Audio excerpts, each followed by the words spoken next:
Okay, so this first one looks really daunting. It's got 4 answers that all have 4 different inequalities in them, and they all look kind of the same. And it's wanting us to turn this story into a system of inequalities. So, Sally works at a store. X represents Sally's monthly paycheck, and Y represents her monthly savings.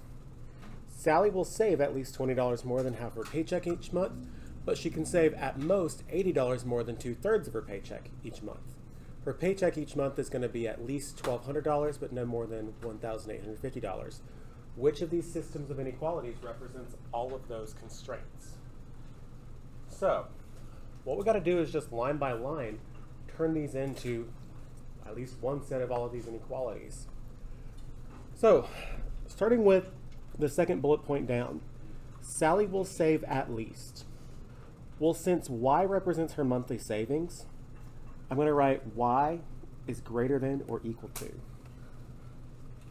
At least means greater than or equal to. Since it says half of her paycheck, and X is the paycheck, then I'm going to write 1/2 times X. But since it's $20 more than, plus 20.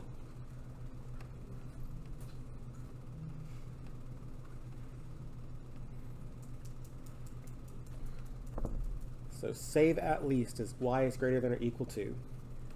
$20 more than half of her paycheck is going to be $20 more plus 1/2 of her paycheck. And then if you look at all of these options, automatically you can narrow it down to just D. D is the only option that has 1/2 X plus 20 with that greater than or equal to sign. All of the others have some sort of combination of the letters flipped or the inequalities flipped. Okay? D is our answer. Those other 3 inequalities do track with the rest of this. She can save at most, so less than or equal to, $80 more than 2/3 of her paycheck. Her paycheck is always going to be at least $1,200, but it'll never be any more than $1,850. That sound okay?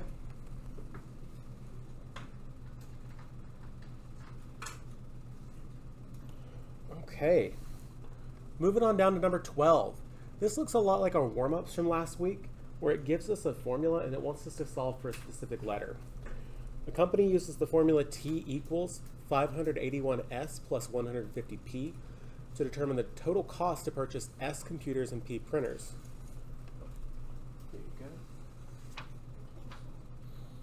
So it looks like each computer costs $581 and each printer costs $150. The question is, which formula can be used to determine the number of printers that were purchased, given the total cost, T, and the number of computers purchased? So we want to get P by itself here. And you can see that because all 4 options have P by itself. So I'm going to go ahead and write this formula back down.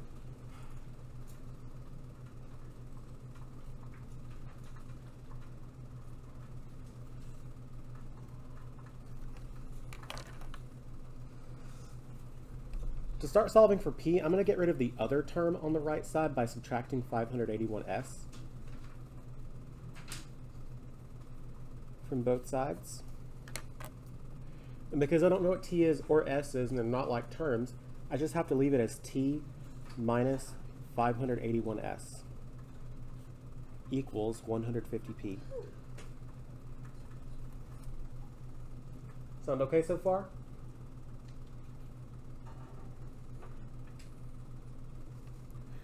Then to get P completely by itself, divide both sides by that coefficient.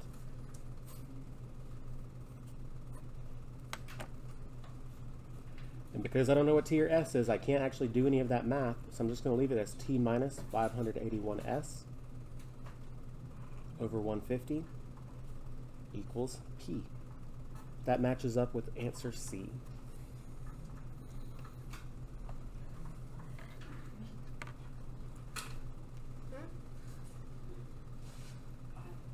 Any questions on number 12?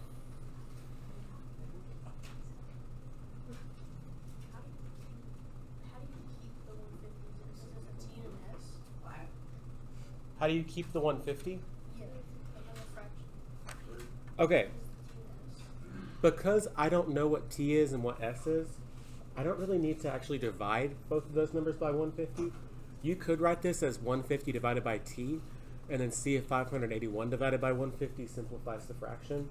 But here it didn't even want you to do that. It just wanted you to get rid of the 581s and the 150. Does that sound okay? Okay, moving on down, number 13. What is the value of the positive 0 of the function f defined by f of x equals x squared minus 121? Anytime you're asking for a 0, it just means set the function equal to 0. So that's going to be x squared minus 121 equals 0. This is one of those ones that's honestly not too hard unless you have no idea what you're looking at. So when you see an x squared, that's a quadratic. That means factoring.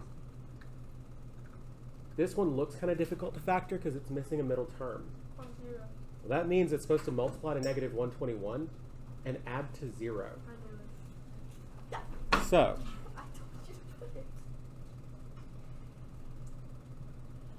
because it multiplies to a negative, I've got a positive and negative factor. I need them to add to 0.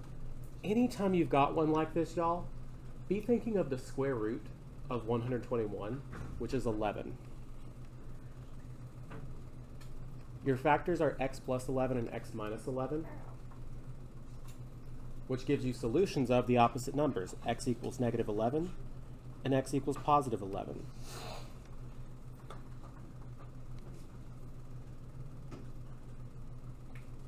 Anytime this number is like x squared minus 25, minus 36, minus 49, anytime it's x squared minus a perfect square, it's just a positive negative version of that square root. So because it wanted the positive 0, our answer is just 11. By the way, some of you might not like factoring, and that is totally okay. On this one in specific, you can actually solve it a different way, and it's a lot more intuitive. So I'm going to show you a different way just right quick.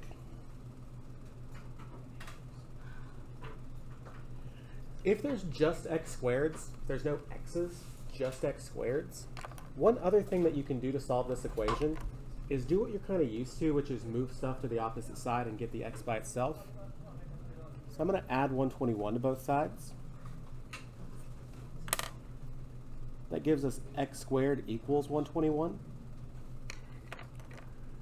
To make that exponent of 2 go away, to get the squared to go away, you square root it, which gives you x equals, the square root of 121 is 11. Technically it's plus or minus 11, but we wanted the positive answer, so it's just 11. How are we feeling so far? Remember, my goal here today is, one, not really to torture you. I know it feels like it. But to take some questions that may have looked like, ooh, do I know how to do that? To, oh yeah, I can do that. Number 14, a system of equations. There's a few different ways we talked about to solve a system of equations. We talked about graphing. You don't have your calculator though, you do have graph paper, but you would have to make this one easier to graph, and honestly neither of these are easy to graph right off the top. Yeah. Why?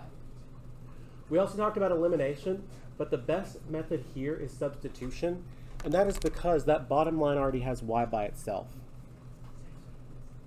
So we're going to replace the y in the top line with 1 minus x.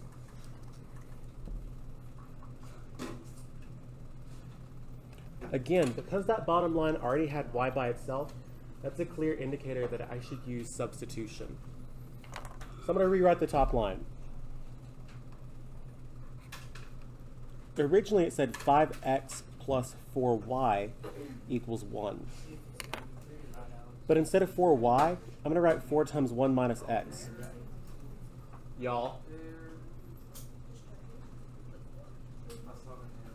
Yeah, I need you to not be talking at all.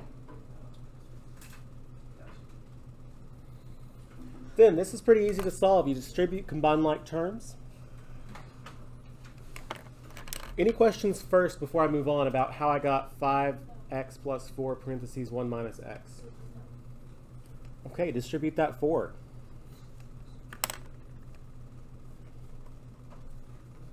4 times 1 is 4. 4 times negative x is negative 4x. When I combine like terms, 5x and negative 4x add to x plus 4 equals 1. And then subtract 4 from both sides.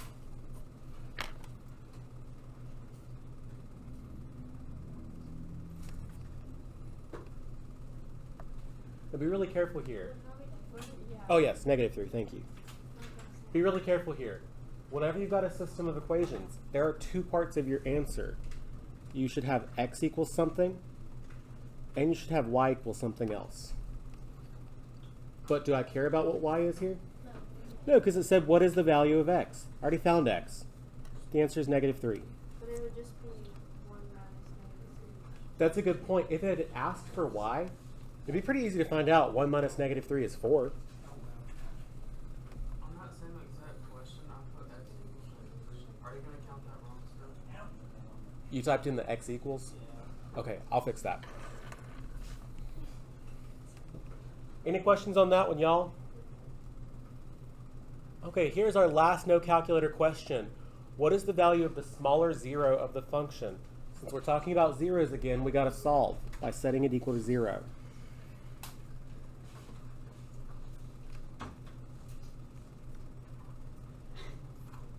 Anytime you've got an x squared, you should be thinking of factoring. And here, there's a GCF, a greatest common factor of 2. Dividing everything by 2 is going to make this a lot easier to solve. We're going to divide everything by 2.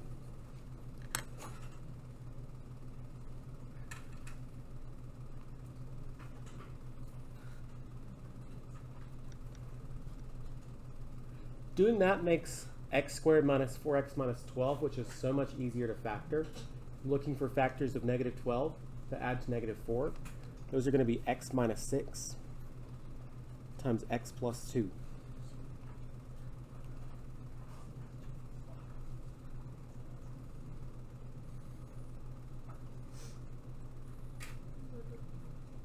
And then to solve it, all you really do is just flip the signs. The two solutions you get are x equals 6 and x equals negative 2. Which is the smaller number? Negative 2.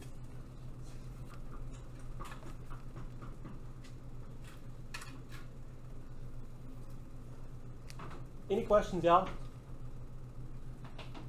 Okay, 16 onwards were calculator active questions. So we have access to our handheld calculator and to Desmos. I'm going to use Desmos quite a bit to answer the rest of these. Number 16 should look kind of familiar because I threw a question just like it actually last week.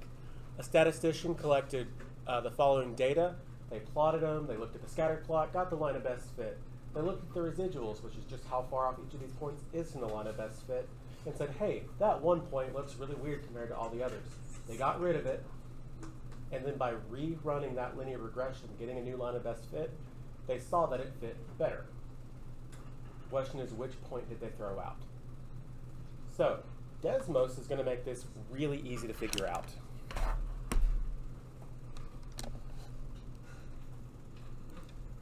So what I'm going to do is click the plus sign up here and add a table. And then in that table, I'm going to type in all of these numbers.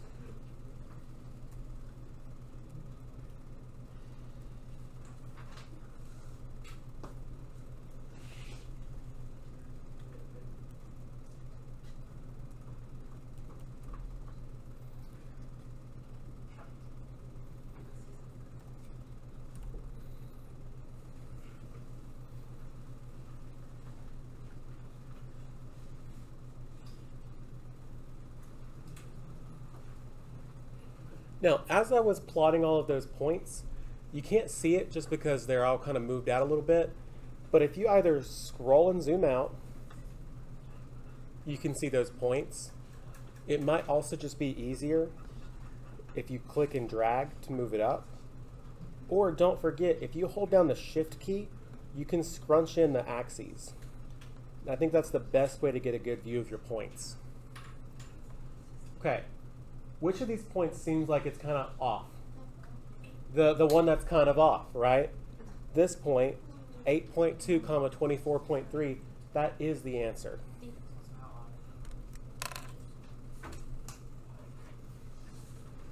So we can select D and move on with our life. I want to show you just a little bit further into this question. It said that they found the line of best fit and looked at the residuals. Remember, the line of best fit is that Y1 squiggly, MX1 plus B. So you can see yet again that line right there does seem to go through all of those points except for that one, right? But it says that the statistician looked at the residual plot. You can see an option up here that says residuals E1 plot. If you click that button, it'll do something pretty cool. Back up in your table, it'll show you all the residuals. Well, looking at all of those, 8.2 comma 24.3 sticks out because it is 2.6 points below what would have been expected from that line of best fit. Are y'all listening? Yeah. I'm showing you just in case the data you're working with isn't quite as clear cut as this one was. Again, you're just looking for whatever the largest number is, positive or negative, doesn't matter. Whatever the largest number is, because it's talking about how far away each of these dots is from the line. And by removing that 8.2 and 24.3, you can see all of their residuals went down quite a bit, and that line goes through the points a lot better. Okay. Any questions on how I use Desmos for that one? Okay. Number 17, another question about statistics. A set of 9 data points is shown below. 8, 11, 12, 10, 9, 7, 5, 3, 9. Which statement is true if a 10th data point of 45 is added to the data set? Okay, is 45 inside of our data or outside of our data? Outside. Our data goes as low as 3 and as high as 12 for now. If I throw a 45 in there, that's going to make that range spread out quite a bit. And it's a high number. So looking at these options, there's 2 that I can go and eliminate pretty quickly. Option B says the median would decrease. If I'm adding a larger number, there's no reason anything is going to decrease. So I'm going to go ahead and eliminate option B and option D. Nothing is going to decrease here.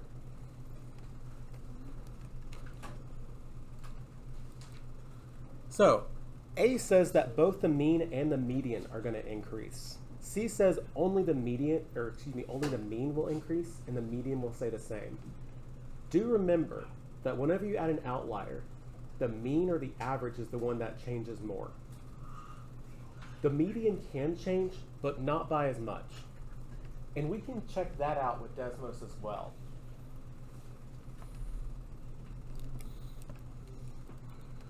So I'm going to get rid of all this stuff and then add another table in.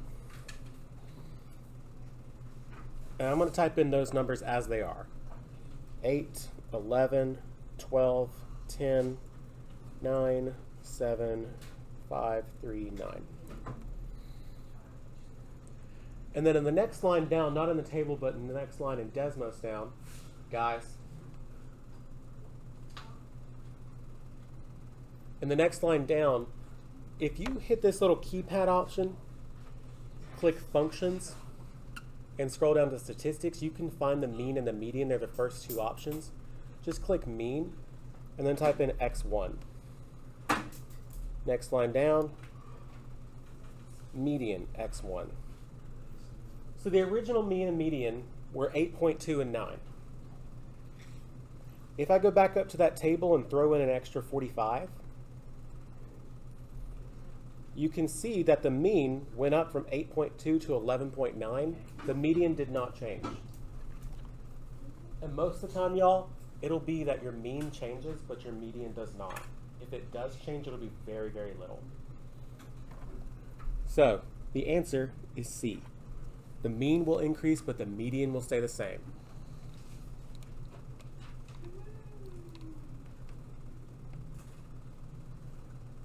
Number 18, what is the distance between the y-intercept of this function, x squared plus 7x minus 18, and the y-intercept of a linear function that goes through these 4 points? So first off, looking at just this function, what's the y-intercept? Are we good with negative 18? Yes. Okay.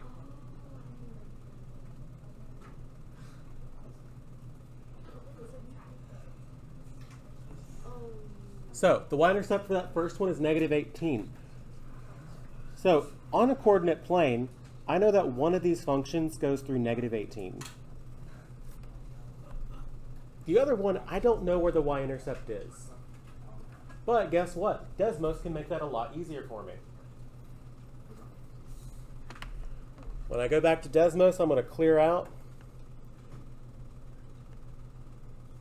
these two things, and I'm just going to backspace out my table. And I'm going to type in these 4 points.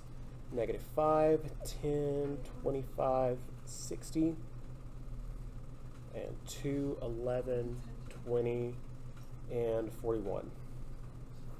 So, a couple things you can do here. You can run a linear regression. It does say it's a linear function, so it'll go right through. But to make it a little bit easier, if you press and hold on this little icon right here, some options will pop up. By clicking lines, it's going to draw a line that connects those dots. Well, thankfully, it's pretty clear that the y-intercept here is 5. So the other y-intercept that I'm worried about is 5.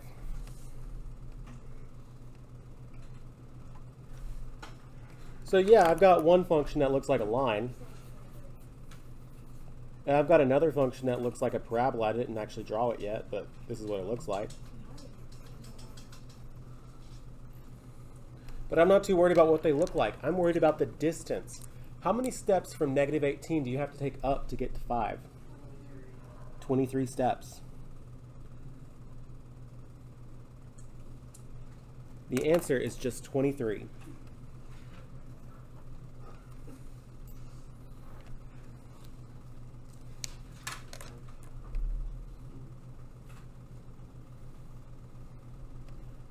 Any questions on that one, y'all?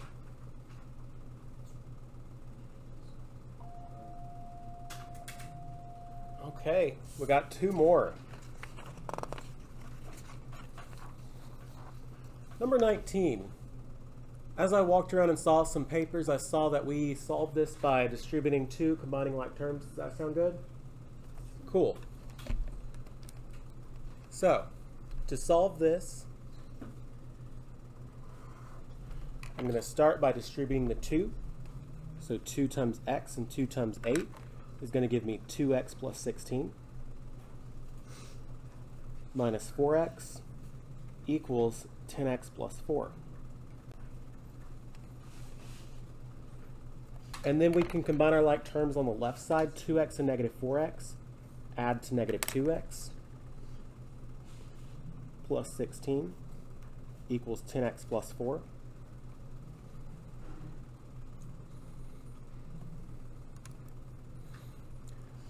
Then I can go ahead and add 2x to both sides so that all my x's are on the same side. Oops, not 12. 2. Negative 2 plus 2 cancels out. We get 16 equals 12x plus 4.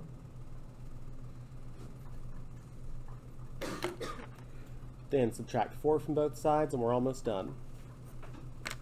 That gives us 12 equals 12x. So divide both sides by 12, and you get x equals 1.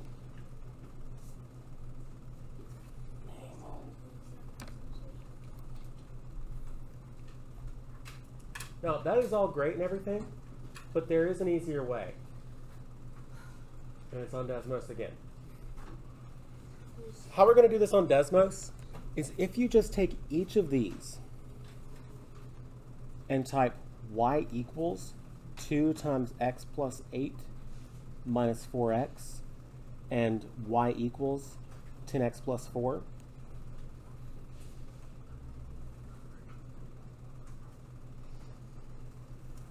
Let's see what happens.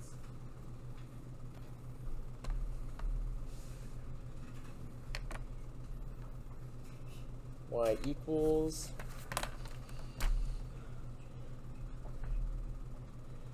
2 parentheses x plus 8 minus 4x, and y equals 10x plus 4. You can see it automatically started plotting some graphs for me. The place where those two things are equal to each other is the place where the graphs cross. And so I can scrunch up my y-axis and see that they cross at 1, 14. That's where the x equals 1 is coming from. When you plug a 1 into both sides and do all the math, you get 14. I mean, that is a little bit quicker, isn't it? So if you're not really strong at solving equations and you've got Desmos and you're on the calculator active section, type each half of that equation. You don't have to do any math. Just carefully type it in and see where they cross. Sound okay? Okay, that actually leads me into the very last question. This was a drag and drop question. Of course, here we're just going to have to draw lines connecting them. There's 3 sets of systems of equations and 3 possible outcomes. One of those systems has 1 solution, one of them has no solutions, and one of them has infinitely many solutions. Now, I can kind of logic this out pretty easily, at least by looking at one of them. Looking at this last one, 2x plus 3y equals 12. 2x plus 3y equals 18. How can you have 2 of the exact same thing, 2x plus 3y and 2x plus 3y, that equals 2 different things? If I've got 2x plus 3y equals 12, it cannot also equal cannot also equal 18. So this is the one that has no solution.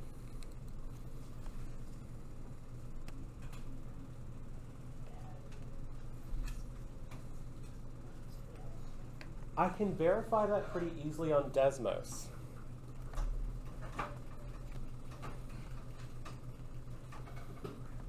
Two x plus 3y equals 18. 2x plus 3y equals 12. Do those lines cross anywhere? There is no solution because they're parallel.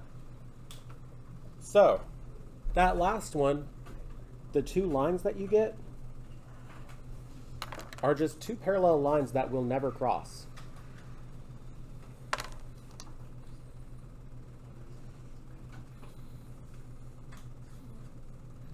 The one in the middle, 2x plus 2y equals 8 and 4x plus 4y equals 16. The trick about that is, believe it or not, they're the exact same line.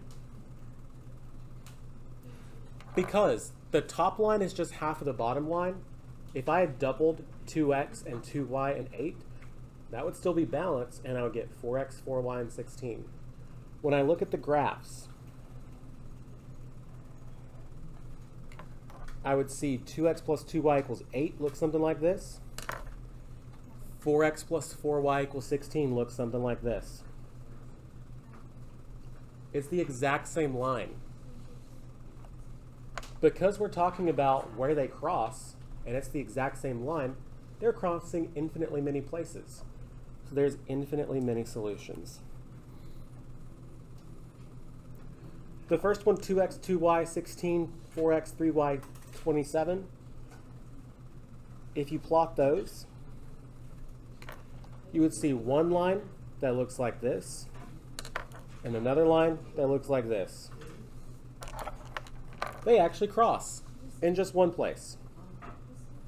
So there's one solution. Again, they cross one time.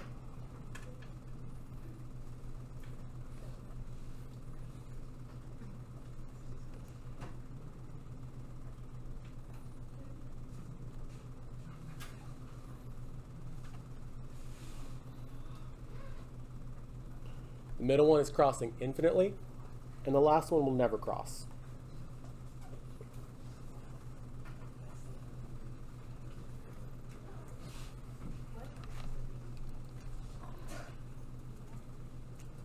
I hope you're kind of starting to see how helpful Desmos can be. And I hope that whenever you're taking this EOC, you at least pull up Desmos for most of those questions once you've got it, and try to type in and at least maybe like verify your answer if you did it by hand, or test out some stuff and see what looks right. Do we have any questions?